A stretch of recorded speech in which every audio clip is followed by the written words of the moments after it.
Vai declarar voto. Primeiro, eu quero pedir desculpas, de alguma forma, se teve algum colega que gostaria de assinar o requerimento. Inclusive, o vereador Lucas Dil, que desde o primeiro momento apoiou essa iniciativa, se posicionou aqui favorável.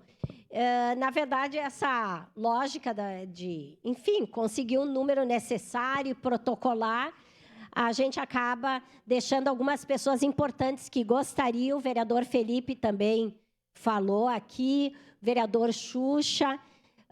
Nós sabemos que são pessoas importantes que estarão na frente, estarão na luta conosco a partir de agora.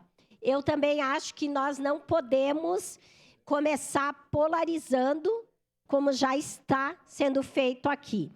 Então, é uma luta de todos, de todas aqui da casa, nós precisamos união nesse momento. Mas eu também não posso deixar de falar alguns dados que foram ditos aqui e de desmentir.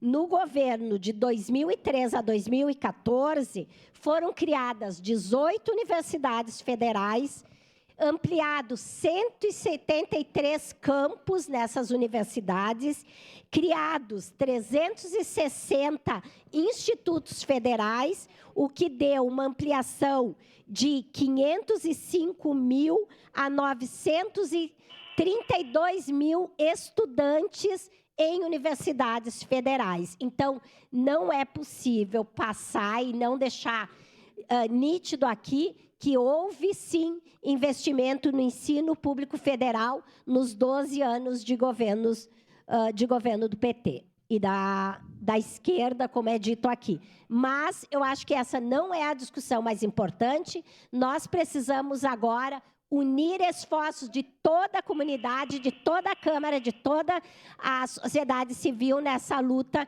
que só terá sucesso se tiver união desde o início. Muito obrigada. Obrigado, professor.